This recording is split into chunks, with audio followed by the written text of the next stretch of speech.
Demikianlah pujian ini boleh mewakili hati kami Tuhan. Kami rindu dipenuhi oleh firman-Mu. Oleh karena itu, berikanlah kami konsentrasi yang baik Tuhan untuk mendengarkan firman-Mu.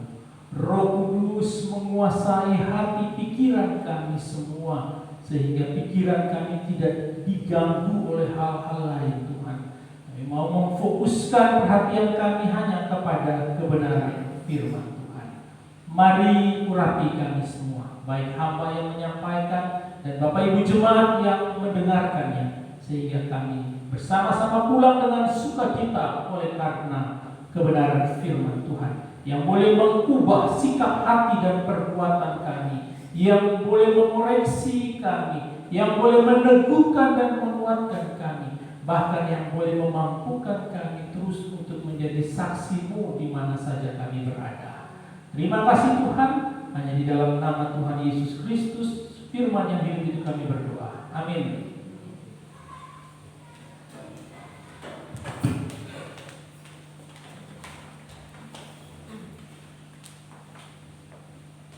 Ya baik, shalom. Selamat pagi Bapak Ibu. Bagaimana kabarnya? Puji Tuhan. Ibu Bapak yang dikasihi Tuhan Yesus Kristus, pagi ini kita bersama-sama memasuki minggu sengsara yang terakhir. Saya yakin dan percaya sepanjang 6 minggu ataupun 7 minggu yang menjadi perenungan kita masing-masing, kita boleh dapat berkat tersendiri dari setiap perenungan kita. Oleh karena itu di dalam perenungan minggu sengsara, kita harus membuka hati kita supaya kita boleh dapat mendengarkan setiap apa yang Tuhan bicara kepada kita. Nah, Bapak Ibu, saya percaya bahwa Bapak Ibu semakin terus hari demi hari diteguhkan oleh perenungan Bapak Ibu sendiri. Diingat setiap kejadian demi kejadian sepanjang minggu sengsara ini. Hanya ada 2 kemungkinan: semakin jauh lebih baik dan bertumbuh, atau justru semakin jahat. Hanya Bapak Ibu yang bisa menjawab di dalam perenungan. Dan pada pagi ini kita akan bersama-sama menggumuli tema yang saya berikan, yaitu melayani dengan terpaksa. Melayani dengan terpaksa. Belum pikul salib dulu. Kita nggak bicara pikul salib dulu. Kita bicara melayani dengan terpaksa. Kira-kira Bapak Ibu kalau merenungkan pernah tidak melakukan sebuah pelayanan dengan terpaksa? Jawab dalam hati dengan jujur aja ya. Pernah nggak? Diiling-iling sendiri. Nah, kalau nggak ingat atau pernah lalu juga pernah, itu kan kebetulan aja. Itu Bapak Ibu melanggar hati nurani sendiri. Atau Roh Kudus sudah berbicara kepada Bapak Ibu. Pernah enggak? Oh, tidak pernah. Selalu siap. Ya kan? Saya tanya siap. Siap. Tapi nanti ngomel di belakang. Ya kan? Coba dipikirkan baik-baik. Atau pernahkah kami Kepala Bahaya dan Ibu hari ini pernah memaksa Bapak Ibu pelayanan atau tidak?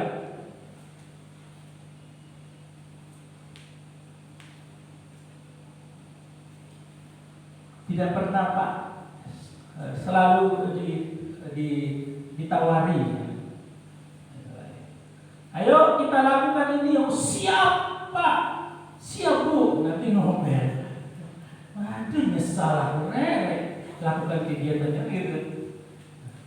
Rugi aku ikut kegiatan itu, gak dapat apa-apa. Nah, Ibu Bapak yang dikasihi Tuhan Yesus Kristus, mari kita bersama-sama dengan jujur boleh berbicara di dalam hati kita ya, berdebatlah dengan Roh Tuhan yang lagi sedang ada di dalam hati kita untuk kita menyadari oh saya tidak pernah melakukan hal tersebut. Dan harus semakin giat untuk melakukan hal tersebut. Saya pernah bertuliskan melayani di depan, jangan mengeluh di belakang. Pernah menulis tulisan di media sosial. Nah, mari kita bersama-sama membuka Alkitab kita dari Matius pasalnya yang ke-27, ayatnya yang ke-32. Ya, Matius 27 ayat 32. Nah, apa yang menjadi nafs pembimbing itu yang kita baca. Satu ayat saja. Kita mau bersama-sama belajar dari seorang tokoh yang bernama Simon.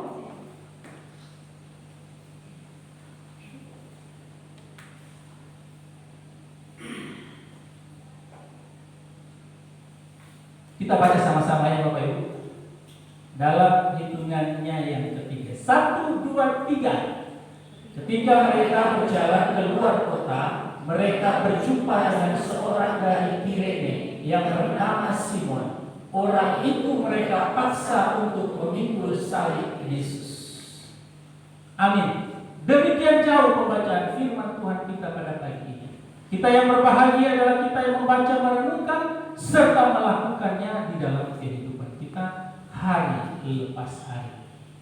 Jadi ayat 32 dikatakan ketika mereka berjalan keluar kota, mereka berjumpa dengan seorang dari Kirene yang bernama Simon. Orang itu mereka paksa untuk memikul salib Yesus. Jadi Simon ini dipaksa untuk memikul salib Yesus. Nah, ibu bapak yang dikasihi Tuhan Yesus Kristus, seperti yang tadi saya sampaikan, seberapa banyak daripada kita yang merefleksikan minggu-minggu sengsara ini kepada kita pribadi, lepas pribadi. Apa yang dapat kita petik dan kita pelajari dari setiap kita menjalankan proses minggu-minggu sengsaranya Tuhan Yesus. Kalau saya sejak di kampus, saya terus merenungkan ketika mulai masuk, begitu banyak hal-hal yang saya dapati dan saya pelajari ketika mulai memasuki minggu-minggu sengsara. Ada yang lari dari kampus, ada yang lari dari panggilannya, ada yang tidak lagi melayani, dan begitu banyak peristiwa-peristiwa yang terjadi di dalam minggu-minggu sengsara. Ya, entah itu nanti di Paskah ataupun di Natal, selalu kejadian-kejadian itu membuat semua proses kekristenan kita itu semakin dipertaruhkan. Kita semakin teguh beriman atau kita semakin patah dan kemudian meninggalkan Tuhan. Nah, ibu bapak yang dikasihi Tuhan Yesus Kristus, banyak hal saya katakan. Mereka yang mereka yang sungguh-sungguh di dalam Tuhan, melayani Tuhan. Ada mereka yang terpaksa melayani Tuhan, seperti si Simon tadi dipaksa untuk pikul salib Kristus. Tapi nanti kita bisa belajar apa akhir dari kejadian yang dialami oleh si Simon dari Kirene ini. Dia dipaksa untuk memikul salib Kristus yang sebenarnya bukan menjadi tugasnya. Ada juga mereka yang kemudian mengkhianati dan menyangkal Tuhan di dalam kehidupannya. Ada juga mereka yang merusak, menghambat, menghancurkan, bahkan meninggalkan pelayanan dan pekerjaan Tuhan. Ada juga mereka yang mendustai Tuhan di dalam kehidupannya setiap hari. Mereka yang mengeluh, mereka yang menggerutu, mereka yang protes ketika melakukan pekerjaan-pekerjaan Tuhan, atau mereka yang melakukan itu protes di dalam setiap proses di dalam kehidupan mereka itu, dan masih begitu banyak lagi. Nah, tapi kalau ada dari kita salah satu di situ, ya kita coba duduk tenang dan merenungkan bagian ini. Ibu bapak yang dikasihi Tuhan Yesus Kristus, kita mau menjadi berkat atau menjadi seorang pecundang. Kita sendiri yang menentukan itu. Karena ketika kita masuk dan merefleksikan, oh Tuhan, aku masuk di dalam minggu sengsara ini, kok aku semakin tidak benar, aku semakin tidak baik Tuhan, aku semakin jahat, memikirkan hal-hal yang jahat, melakukan hal-hal yang jahat, berbicara hal-hal yang jahat. Puji Tuhan, aku bisa terus merefleksi dalam hidup sengsara dan dalam ini. Terima kasih Tuhan mengajarkan aku untuk terus berpikir. Ada yang merenungkan sedemikian. Saya pernah merefleksikan dan saya pernah berpikir dan menyesal ketika saya masuk di STT. Pertama kali masuk itu pikiran saya tidak karu-karuan. Sudah tidak boleh pegang handphone, mau keluar izin itu juga dijangkau dan lain sebagainya. Hanya izin kalau bangun pagi saya bisa bangun pagi. Saya terus berpikir, saya punya niat jahat, mau lari, mau pergi dan lain sebagainya. Saya berkata sama Tuhan, semakin saya masuk dalam proses Tuhan, saya semakin jahat. Seharusnya pikiran saya semakin baik dan dimurnikan. Di situ saya terus bergumul dan Tuhan terus hari demi hari mengikisnya. Dan apa yang dulu saya anggap tidak baik, kemudian saya melihat bahwa ternyata ada maksud Tuhan dalam setiap proses-proses kehidupan saya dan pelayanan. Ya. Sehingga sekarang saya harus menjalani. Akhirnya saya akan menjadi berkat atau saya akan menjadi seorang pecundang. Nah, kita bisa melihat nanti Simon ini jadi berkat atau bagaimana akhirnya ketika dia dipaksa untuk memikul salib Kristus. Mari kita lihat satu-satu. Dia berasal dari mana? Tadi di ayat 32 sudah dengan jelas menyampaikan bahwa dia berasal dari Kirene. Mereka berjumpa dengan seorang dari Kirene yang bernama Simon. Di mana letak Kirene? Nah, itu ada Bible Dictionary berkata, Kirene itu adalah sebuah kota sekarang bernama Tripoli di bagian atas dari Libya di Afrika Utara. Jadi Simon ini datang dari Afrika Utara ke Yerusalem untuk apa? Kira-kira? Untuk merayakan Paskah orang Yahudi. Jadi Simon ini adalah seorang Yahudi yang diaspora. Dia sudah pergi menyebar kemana-mana. Yahudi yang menyebar kemana-mana seperti kalau dari NTT datang ke Jawa. Nah, ini NTT diaspora. NTT diaspora yang ada di Jawa. Demikian juga orang Jawa ada di Timur, di Papua. Oh, itu mereka orang Jawa diaspora. Simon ini adalah orang Yahudi diaspora yang merantau jauh sampai ke Afrika Utara. Datang ke Yerusalem dengan maksud untuk merayakan Paskah. BIS International Standard juga mengatakan sebuah kota di Afrika Utara, ibu kota dari provinsi Roma, Kirenaika, Libya kuno dan modern pada masa itu. Nah, kalau pertanyaan seperti ini ya Bapak Ibu ya, kalau tidak terlihat saya sedikit. Ya, ini Kirene, ini Kirenaika. Di bawah di sini adalah Libya. Ya, Libya tidak kelihatan. Yerusalem di sini. Ya, kalau di peta ya dekat, dekat aja kok. Kalau jalan jauh dari Afrika sampai di Yerusalem, jauh sekali. Hanya untuk merayakan Paskah. Dan ini adalah sebuah peristiwa besar bagi umat Yahudi kan. Ya, kalau kita dari Indonesia mau ke Israel itu sebuah kesempatan yang besar ya. Bisa jadi kita menabung banyak untuk bisa sampai ke Israel. Atau dari umat lain yang pergi ke Mekah kan, menabung supaya bisa dapat sampai ke tanah suci tersebut. Simon juga memiliki kerinduan itu. Jadi dia dari Afrika dia datang, dia mau sampai ke bait suci, bait di mana Salomo membangunnya walaupun sudah dihancurkan, tetapi terus dibangun dan direnovasi kembali untuk mereka dapat memuji, menyembah dan merayakan Paskah tersebut. Jadi jauh perjalanan. Jadi dia adalah Yahudi yang diaspora. Jadi kalau kita baca di Yohanes 19 ayat 14, hari itu ialah hari persiapan Paskah. Kira-kira jam 12 kata Pilatus kepada orang Yahudi, inilah rajamu. Artinya Pilatus berkata, ini rajamu, salibkan dia. Lakukan seperti yang engkau mau. Markus 15 ayat 21. Pada waktu itu lewat seorang yang bernama Simon, orang Kirene, ayah Alexander dan Rufus, yang baru datang dari luar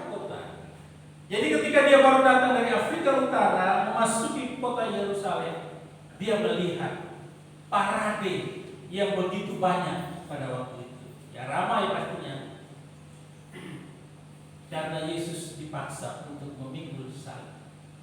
Jadi ketika dia masuk, di ayat 32 di awal dikatakan berjalan keluar.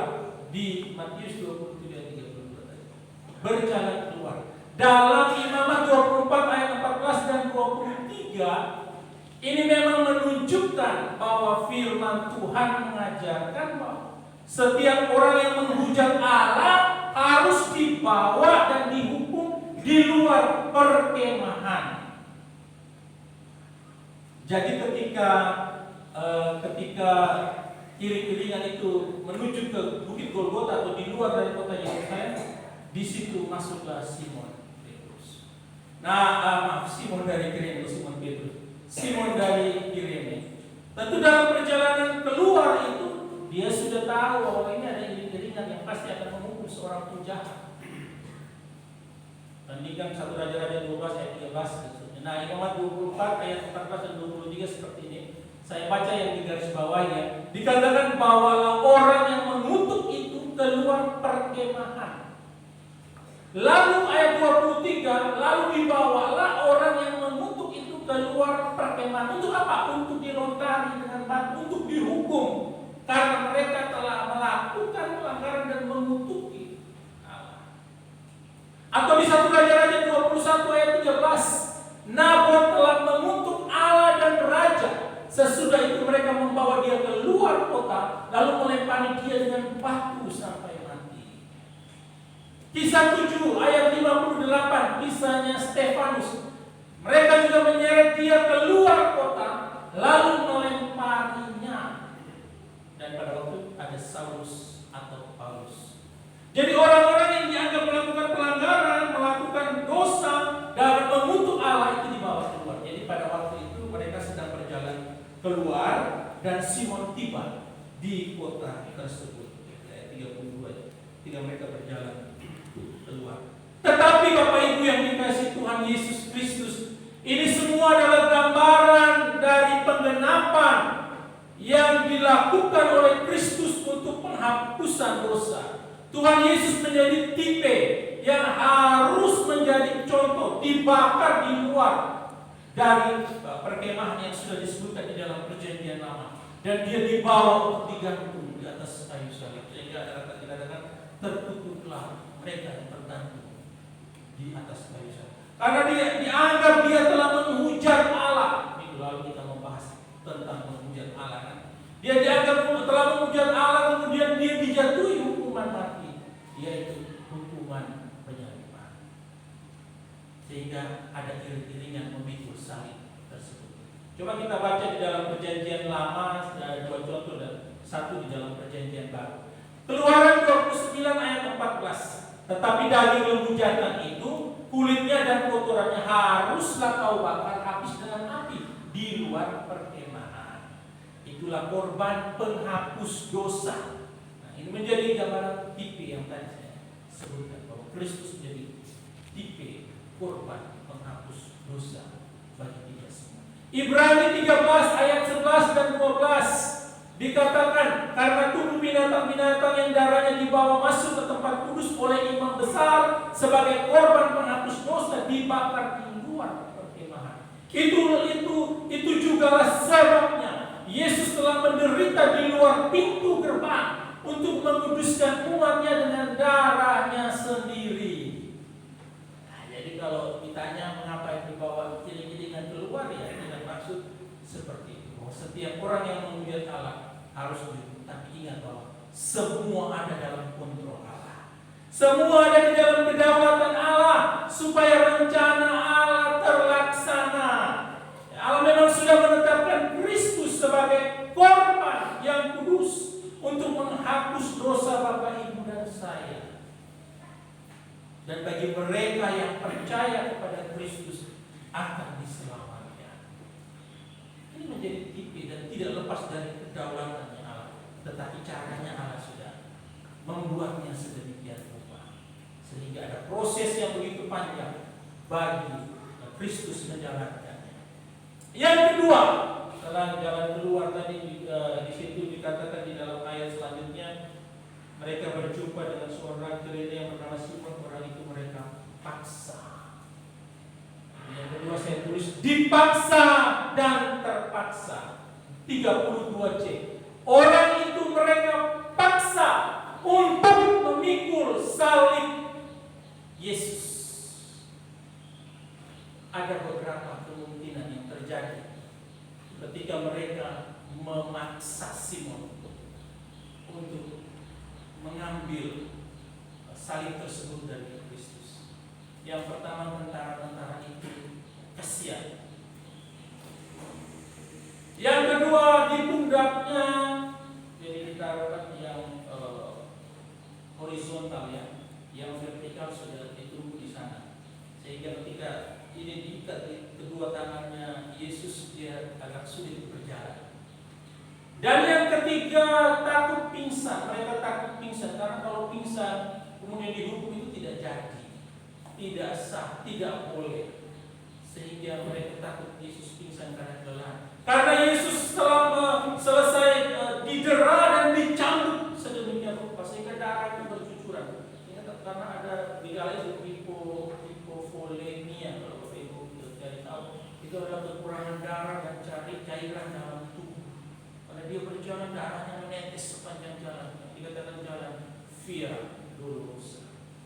Tapi apakah mereka benar-benar kasihan kepada Kristus?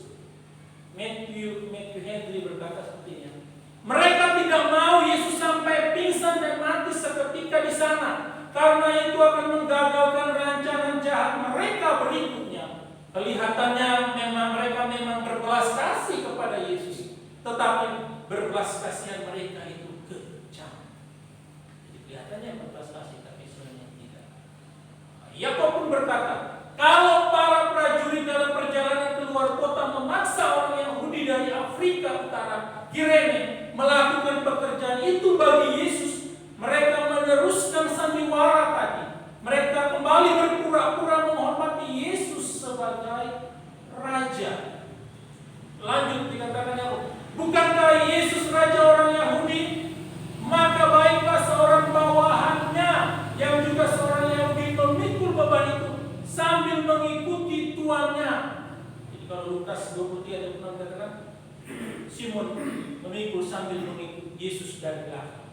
Lanjut yang mengatakan, dengan demikian prajurit-prajurit itu mengerahkan pengiring bagi sang raja. Hal itu membuat perjalanannya ke Golgota mengundang tawa. Seorang raja dengan satu hamba yang dipaksa ikut dan yang berjalan di belakang dia sambil memikul alat untuk menghukum mati rajanya. Para prajurit yang telah mengadakan upacara penyambutan tiruan bagi Yesus ketika dia memasuki Tansi, sekarang juga menggelar upacara tiruan untuk melepaskan sang raja keluar kota. Jadi mereka berpura-pura kasihan sehingga mereka dapat melanjutkan ejek-ejekan mereka. Kalau kita baca yang minggu lalu, ditutup matanya kan dipukuli. Coba siapa yang memukul kamu, diludahi dan lain-lain. Mereka benar-benar mempermainkan Kristus.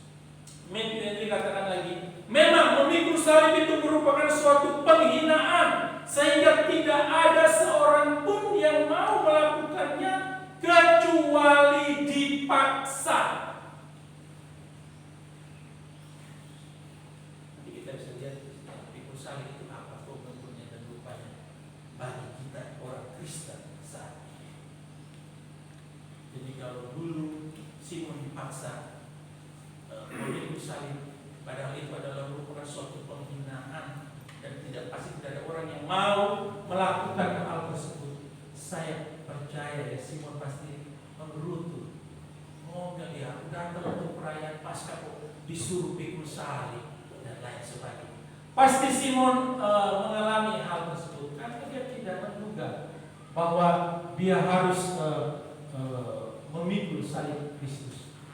William Barclay dia katakan, hari itu pastilah hari yang suram bagi Simon.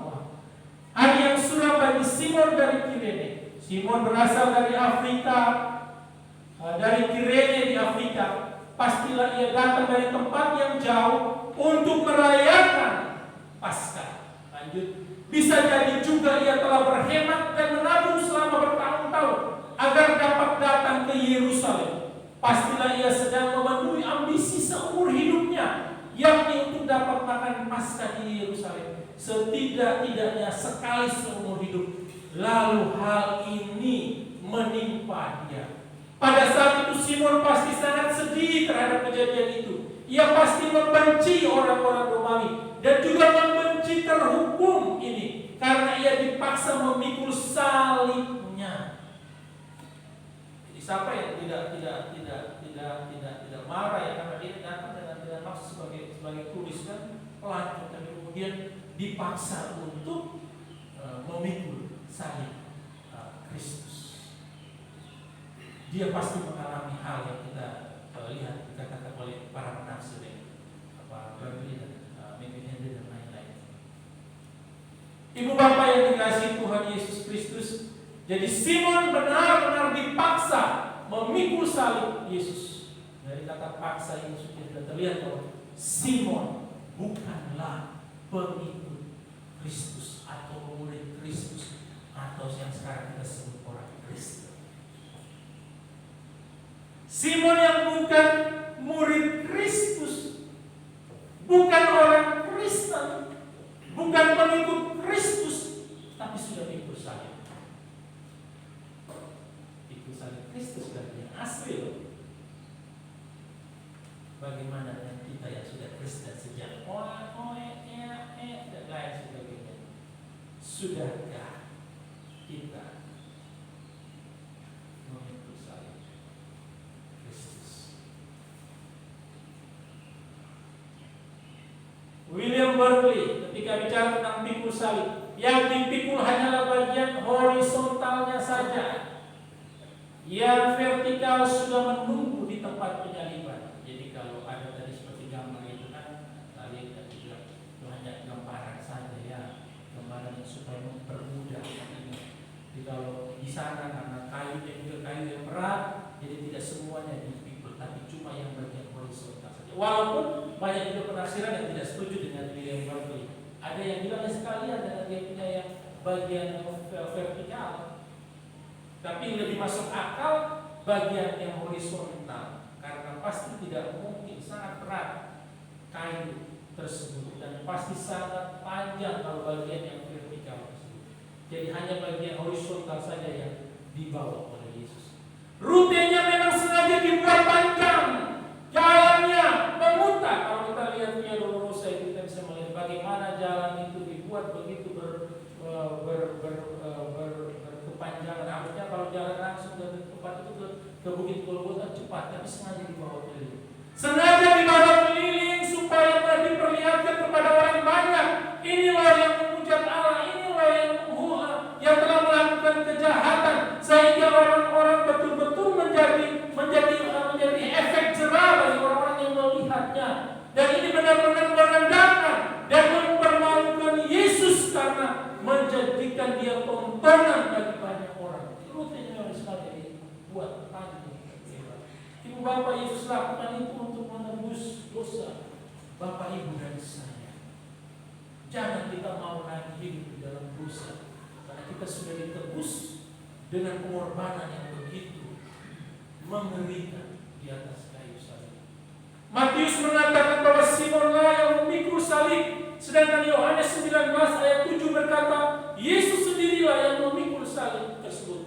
Yohanes 19 ayat 17 katakan, sambil memikul salibnya ia pergi keluar kota ke tempat yang bernama tempat tengkorak, dalam bahasa Ibraninya Golgota. Jadi kalau Matius bilang Simon yang pikul, Yohanes bilang Tuhan Yesus yang pikul. Nah, harus diharmoniskan ya, jangan dibenturkan. Jadi rupanya mula-mula Yesus memikulnya, kemudian mengalami kelelahan tersebut ya, memikul salibnya sendiri, lalu ia tidak kuat dan terjatuh. Sehingga tentara Romawi lalu memaksa Simon untuk memikul salib Kristus. Ada orang-orang yang berpendapat bahwa Simon tidak memikul salib itu sendirian, tetapi memikul di belakang Yesus.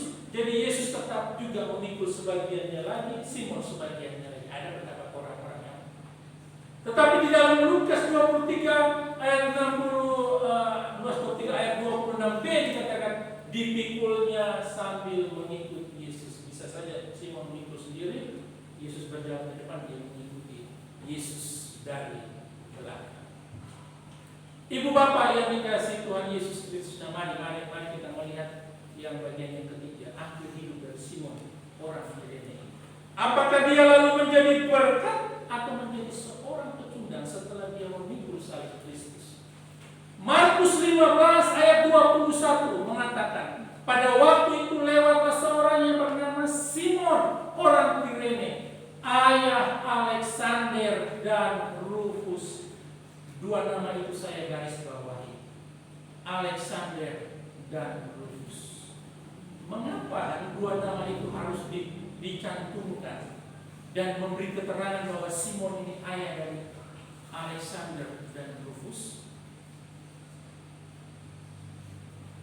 Ya, jawabannya jelas bahwa anak Simon dari Kirene lebih terkenal dari ayah mereka.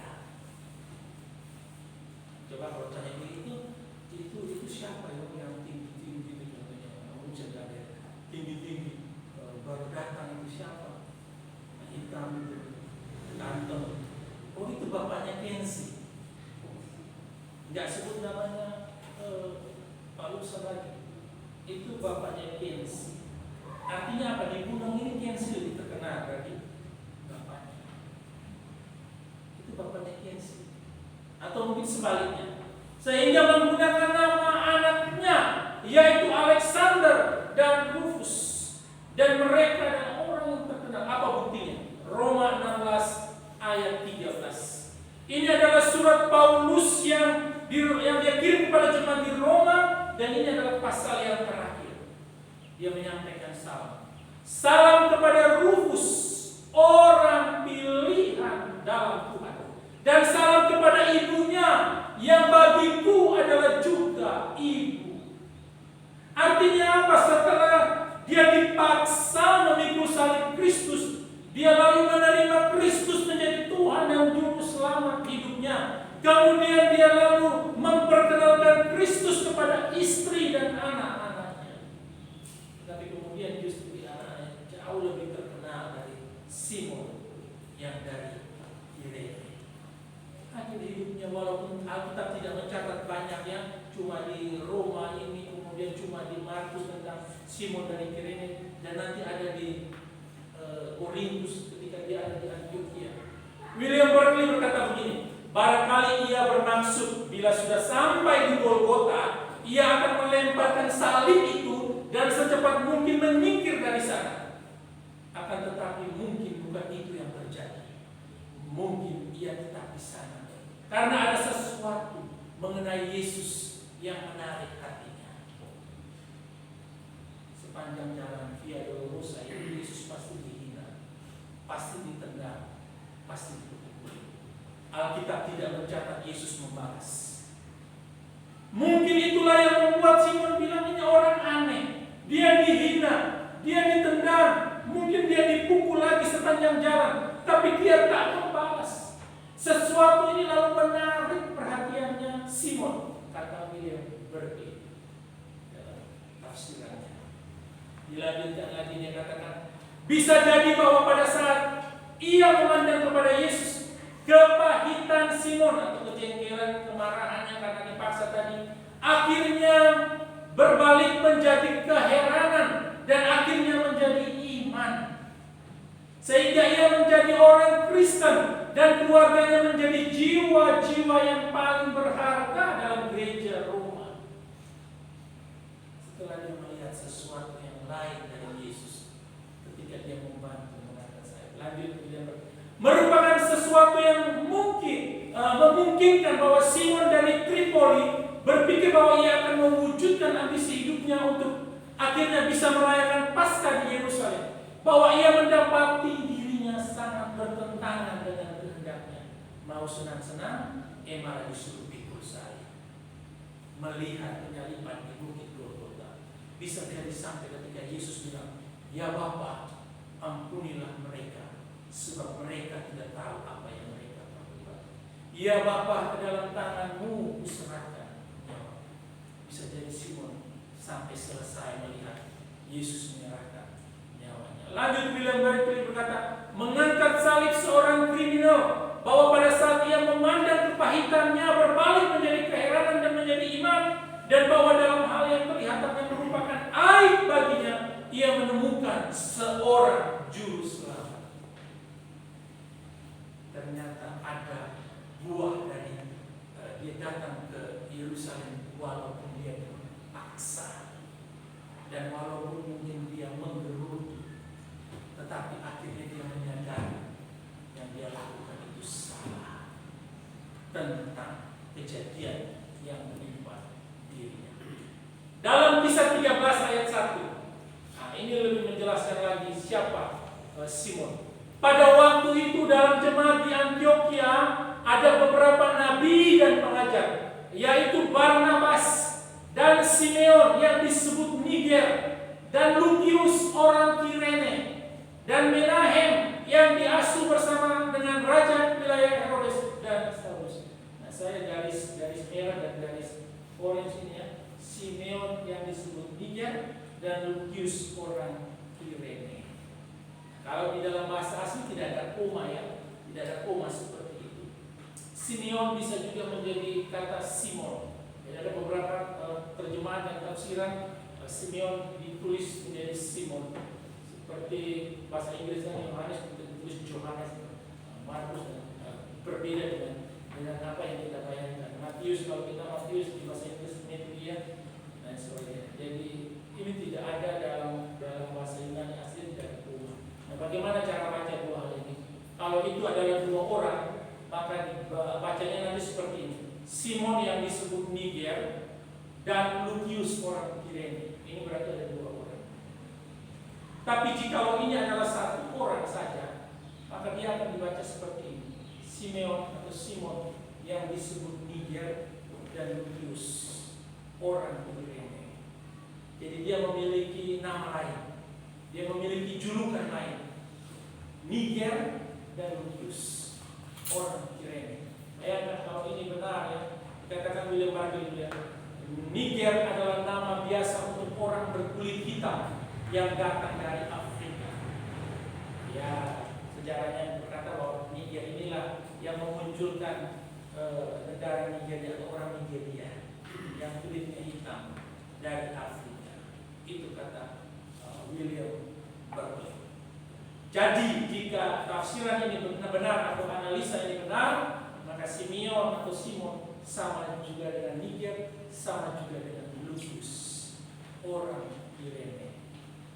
Dalam Kisah 13 ayat 1-3 dikatakan dia adalah salah satu pemimpin gereja Antioquia yang turut serta dalam doa dan puasa untuk memilih dan mengutus Barnabas dan Paulus atau Saulus atau Paulus.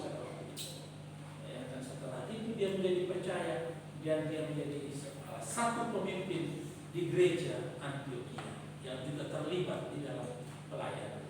William Barclay berkata, barangkali pengalaman Simon dalam perjalanan ke Golgota membuat hatinya melekat kepada Yesus untuk selamanya. Barangkali pengalaman inilah yang membuat ia menjadi seorang Kristen. Barangkali pada hari-hari sesudahnya ia menjadi pemimpin di Antioquia dan menjadi alat untuk pemberitaan Injil pertama kali kepada orang-orang non-Yahudi. Barangkali oleh karena Simon dipaksa untuk memikul salib Yesus, maka terjadilah pekabaran Injil pertama kepada orang non-Yahudi. Bisa jadi sampai ke Asia ya. Karena ini sebelum terjadinya peristiwa Pentakosta. Orang pertama yang percaya kepada Kristus adalah Simon dari Kirene. Nanti setelah Pentakosta, kalau begitu banyak orang datang di hari Pentakosta, mereka menyebar dan kemudian menginjil. Tapi di sini Simon adalah orang yang pertama kali memberitakan Injil kepada orang non-Yahudi. Lanjut beliau berkata, itu berarti kita ini menjadi Kristen karena pada satu hari seorang peziarah Paskah dengan sangat marah telah dipaksa oleh aparat Romawi yang tak dikenal namanya untuk memikul salib demi Yesus bagi dirinya. Simon adalah orang yang dipaksa dan kemudian dia menyelamatkan keluarganya, dan menjadi orang-orang yang melayani baik di gereja Antioquia maupun di Roma. Ibu bapak yang dikasihi Tuhan Yesus Kristus, yang terakhir, pertanyaannya, bagaimana dengan kita? Di dalam Matius 16 ayat 24, perintah dalam Injil mengatakan, lalu Yesus berkata kepada murid-muridnya, setiap orang yang mau mengikut aku, ia harus menyangkal dirinya, memikul salibnya, dan mengikut aku. Lukas 23 ayat 26 mengatakan, supaya dipikulnya sambil mengikut Yesus. Memikul salib dan ikut Yesus sudah dilakukan Simon sebelum dia percaya kepada Yesus. Bagaimana dengan kita yang sudah percaya kepada Kristus? Yang mau ikut Tuhan harus pikul salib, menyangkal diri, pikul salib, dan kemudian ikutlah Tuhan. Bagaimana dengan kita? Matthew Henry berkata, yang dimaksud dengan salib di sini adalah seluruh penderitaan, baik yang kita derita sebagai manusia maupun sebagai orang Kristen, meliputi segala kemalangan karena ketentuan ilahi. Dilanjutkan, penganiayaan oleh karena kebenaran, setiap masalah yang menimpa kita, baik karena berbuat baik ataupun karena tidak melakukan sesuatu yang jahat, segala kesukaran yang kita derita sebagai orang Kristen sangat cocok disebut salib-salib.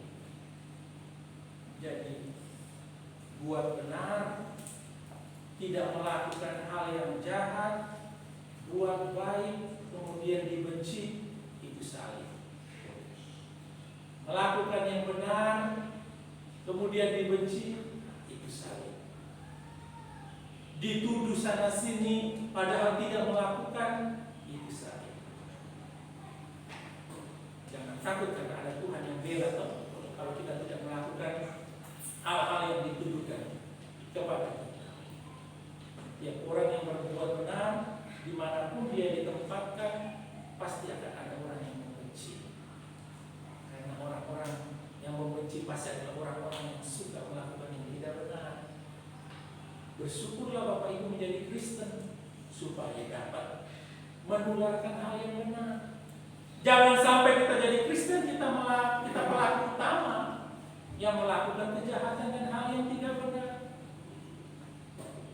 Kita orang yang melakukan hal yang utama, ketika kita mulai menuduh sana sini tanpa bukti, padahal kita orang Kristen. Berbicara tanpa bukti juga adalah dosa, seperti para saksi-saksi dusta yang menuduh Yesus kan? Mereka membuat karang sendiri, mana buktinya? Tidak ada. Itu pun juga dosa.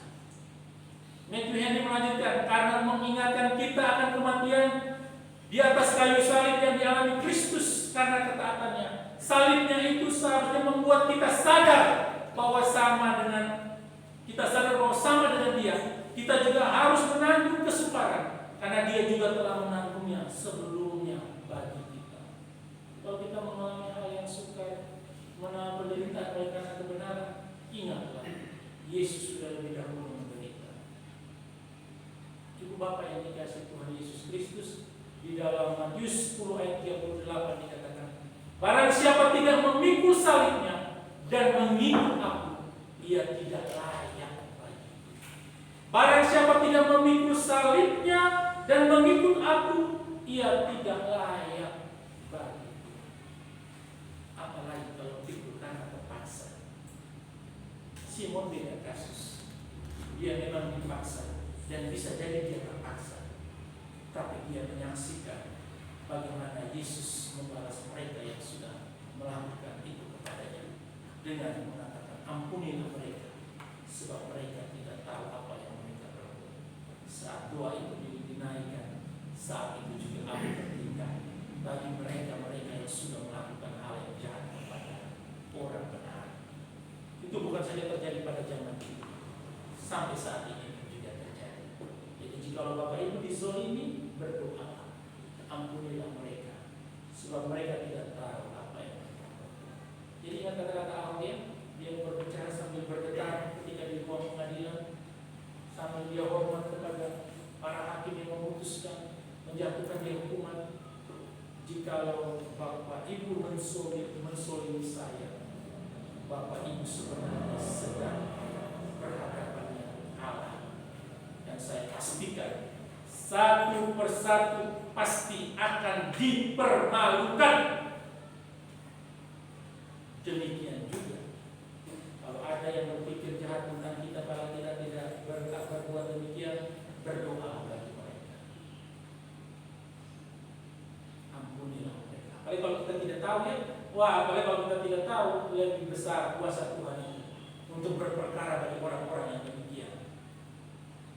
Apalagi kalau kita difitnah sana sini bicara di depan kita lain, kemudian dia pergi bicara di belakang sana lain, itu lebih besar lagi apa yang akan Tuhan lakukan bagi dirinya. Jadi jangan takut, jangan khawatir, karena kita itu benar di hadapan Tuhan.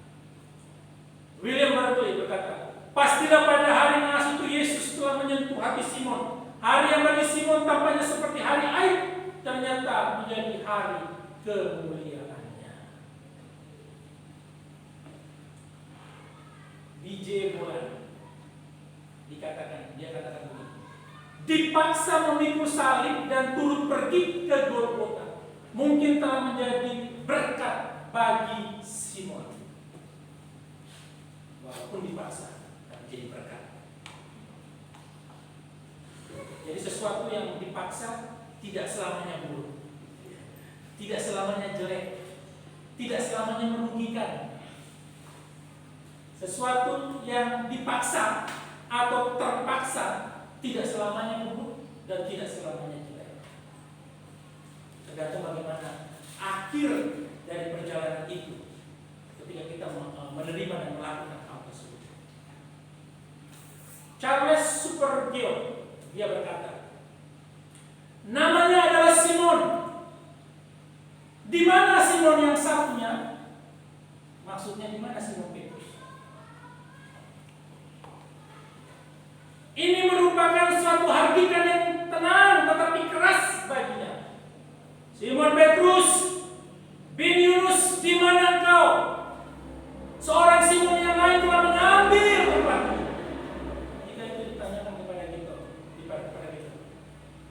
Mas Tony, di mana kau? Harusnya kau melayani, kau di mana? Jangan sampai nanti diganti dengan Sony yang lain, kau marah.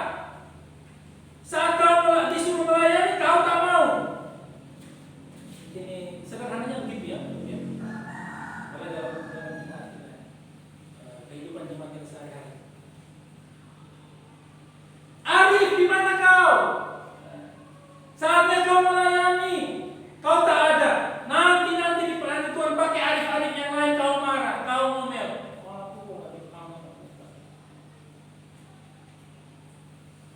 Kris, di mana kau? Saatnya melayani, kau tak ada. Nanti dipakai Kris yang lain, kau ngamuk. Ibu Ari, di mana kau? Nanti saat dipakai Ari yang lain, kau ngamuk. Padahal dia diberikan waktu untuk melayani, kita tak ada, kita menolak, kita banyak alasan dan lain sebagainya. Tadi pujian tadi itu, jadi kalau kita dengar yang disaksikan oleh peminta ya, melayani itu bukan kesempatan ya, tapi keharusan. Jangan dibenturkan ya diharmoniskan aja. Ada kesempatan di situ, di dalam sebuah keharusan. Karena ada yang tidak mau, ada yang mau. Ada yang mau dilayani, ada yang tidak mau dilayani. Yang tidak mau dilayani, Tuhan bilang, tebaskan kedua kakimu, tinggalkan mereka. Terlalu banyak jiwa di luar sana yang haus akan firman Tuhan. Jangan habiskan waktu dengan orang-orang yang tidak mau dilayani dan tidak mau dengar firman. kita kalau masuk dalam prosesnya kami sebagai hamba Tuhan, maka itu menjadi tugas. Tuhan bilang benar, ladang sudah memenuhi, tapi punya pengerjanya sedikit. Di mana saja Tuhan tempatkan, itulah ladangnya. Kalau saat ini saya dan ibu hari ini ditempatkan di sini sebagai kepala, maka ini ladang. Kalau boleh memilih tidak di sini Tuhan. Protes pasti. Tapi Tuhan bilang tenang, lihat dulu apa yang terjadi di sini. Ada maksud Tuhan, ya? Ada maksud Tuhan.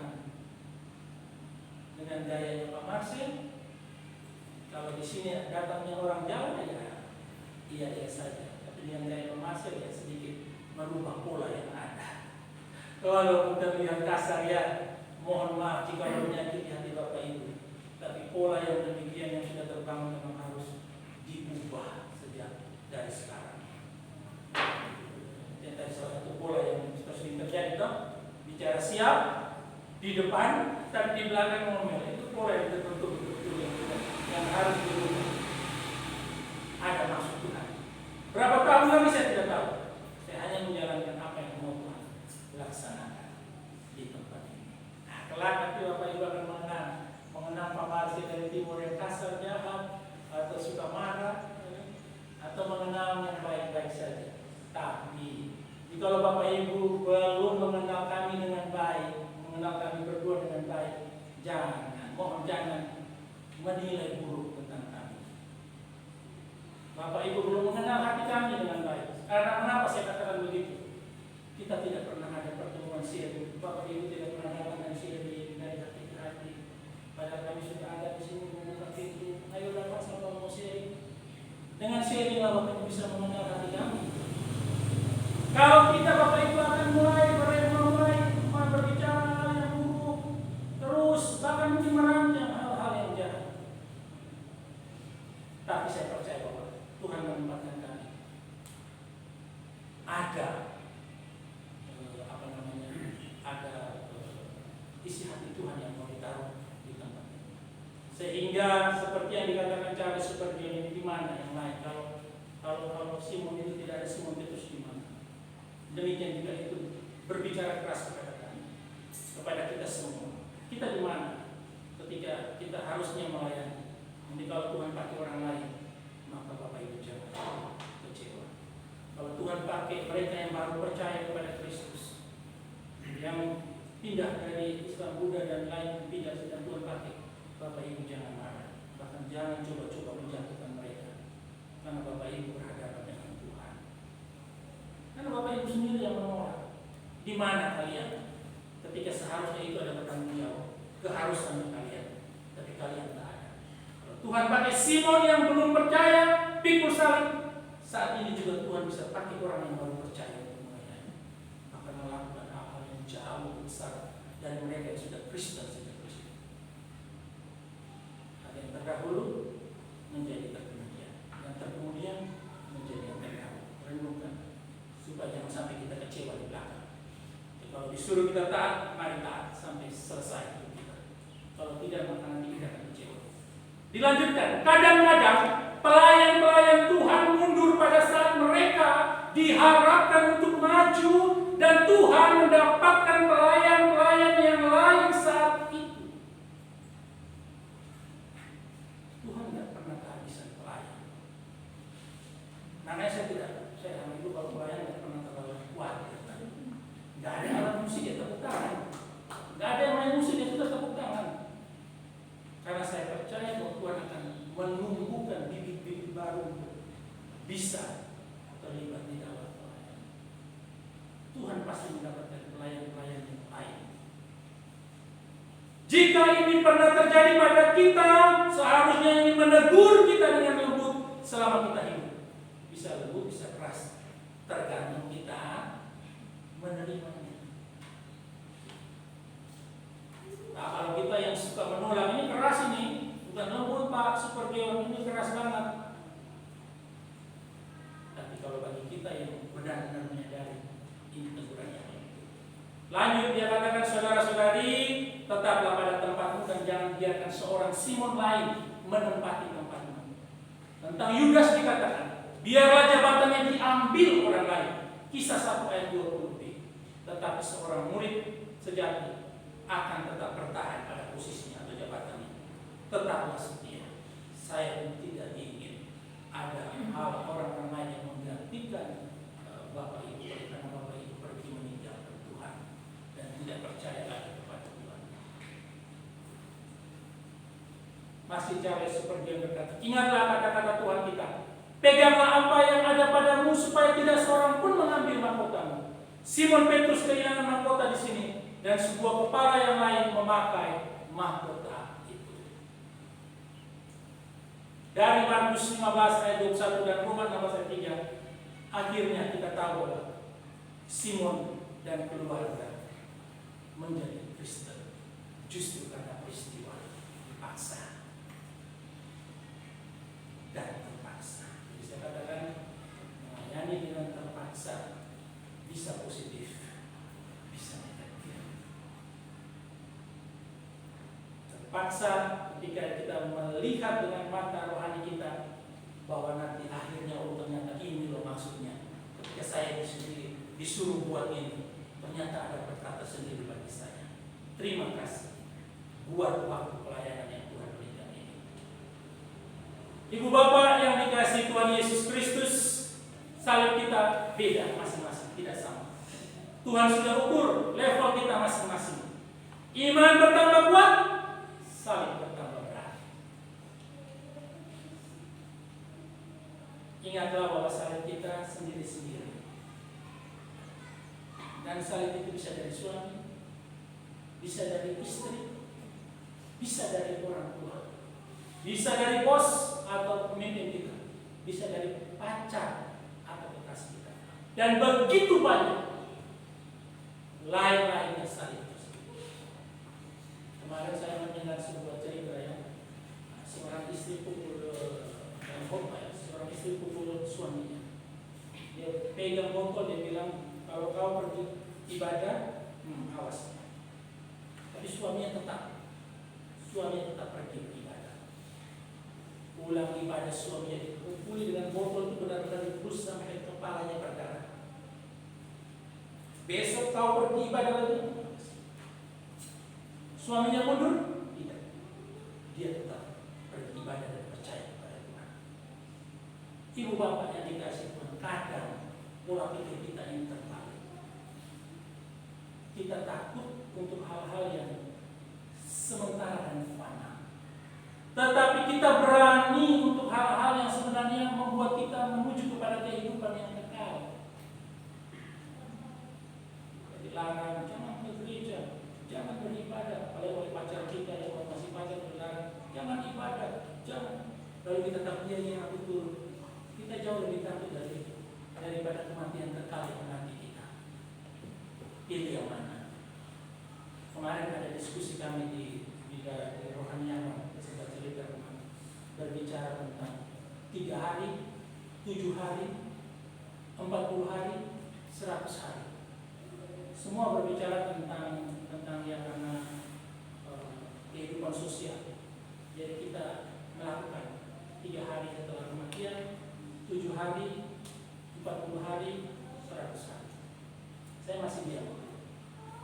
Setelah itu kesempatan saya bicara, saya bilang, kalau kita mau jujur berpegang pada aturan yang ada, baik firman Tuhan maupun aturan dalam tata gereja dalam kudus sudah jelas tidak diperbolehkan. Saya bilang, kalau kita semua rohaniawan sepakat, ayo kita sepakat. Kita menolak ibadah 7 hari, 10 hari, 40 hari, 3 hari, 7 hari, beberapa hari lah. Yang penting yang berbau dengan hitungan. Wah, itu nanti bisa lari. Saya bilang tidak apa-apa, jemaat lari. Mereka minta pelayanan dari pendeta lain, silakan. Saya katakan demikian. Kita lebih senang mereka mati sementara di dunia ini, atau kita justru membuat mereka menerima kematian kekal. Lalu saya tanya kepada Pak Wiyu, studi banding Pak Wiyu, kalau di Kalau Kudus di kota bagaimana? Karena kita ini di wilayah kita, lebih ke pedesaan. Kudus kota tidak ada. 3 hari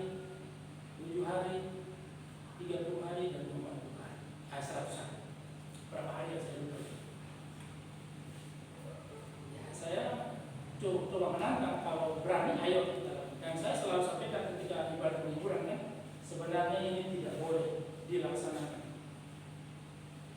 Saya berkompromi dengan dosa, ya dosa kan. Jadi saya harus pelan-pelan untuk menjelaskan kepada Bapak Ibu. Kelak nanti anak-anak yang akan melanjutkan untuk tidak melakukan hal tersebut karena sudah percaya dengan Kristus. Nah, terkadang kita berpola pikir terbalik demikian. Kita lebih takut kehilangan yang sementara, tapi kita lebih senang mereka kehilangan kekal. Saya lebih baik kehilangan sementara. Mereka pergi dan merenungkan betul apa tidak apa yang dikatakan firman, dan kemudian kembali dan berkata bahwa iya benar, itu salah. Lalu mereka menerima kehidupan yang kekal. Daripada saya iya, tetapi semua jemaat yang saya layani justru menuju kepada kebinasaan yang kekal. Simon terpaksa, tetapi saling membawa kemuliaan baginya, apalagi bagi kita anak-anak Tuhan yang setia. Walaupun terpaksa, tetapi akhirnya Simon percaya sungguh-sungguh dan berakhir menjadi berkat atau pemenang. Sedangkan bisa jadi mereka yang terlihat setia tetapi tidak percaya, pasti berakhir menjadi seorang pecundang. Ingatlah Bapak Ibu yang dikasihi Tuhan, bersama-sama kita melayani, bersama-sama kita ada di dalam gereja, tapi saling kita masing-masing, pikul saling masing-masing. Saya tidak bisa bantu pikul salibnya Ibu Sulis, saya tidak bisa bantu pikul salibnya Detri. Masing-masing punya salib. Bersama-sama melayani, tetapi jangan karena dipaksa atau terpaksa. Jauh lebih baik ya. Tetapi kalau harus terjadi seperti Simon, maka harapan saya di akhir harus menjadi seorang yang setia dan memenangkan banyak jiwa. Dan yang terakhir, bersama-sama melayani harus sampai akhir. Ya Bapak Ibu ya, mari kita bergandengan tangan bersama-sama melayani dengan hati yang bersih, pikiran yang bersih. Kita saling mengingatkan, saling menegur, supaya sama-sama bisa hidup kekal dengan Tuhan di surga. Terakhir, Matius 16 ayat 24 berkata, setiap orang yang mau mengikuti aku harus menyangkal dirinya, memikul salibnya, dan mengikuti aku. Mari kita melayani Tuhan bersama-sama dengan setia dan sampai akhir. Amin. Kita berdoa. Terima kasih Bapa di surga buat kebenaran firman-Mu bagi kami. Materaikan firman-Mu di dalam hati dan kehidupan kami, sehingga firman tidak berlalu begitu saja dari pendengaran kami. Terima kasih Bapa. Kami bersyukur dan berterima kasih untuk kebenaran firman Tuhan. Dan biarlah kami boleh melakukan pelayanan dengan tulus. Kami melakukan pelayanan dengan sukacita. Kami melakukan pelayanan dengan rela. Karena kami tahu bahwa itu menjadi keharusan bagi kami, ya, sebagai orang-orang yang percaya kepada Tuhan. Ampuni kami Tuhan, jika dalam setiap pelayanan terkadang kami mengeluh, kami menggerutu, akan kami protes kepada gembala, protes kepada Allah sendiri, oleh karena pelayanan yang ada. Ampuni kami Tuhan. Kiranya ini boleh terus berbicara di dalam hati kami Tuhan, sehingga kami menyadari bahwa itu semua adalah untuk diri kami sendiri Tuhan, bukan untuk orang lain. Kiranya Tuhan menolong dan memampukan kami untuk melaksanakan tugas dan tanggung jawab dengan sebaik-baiknya. Terima kasih Tuhan, terpujilah nama-Mu. Inilah doa kami demi Yesus Kristus, firman yang hidup untuk kami.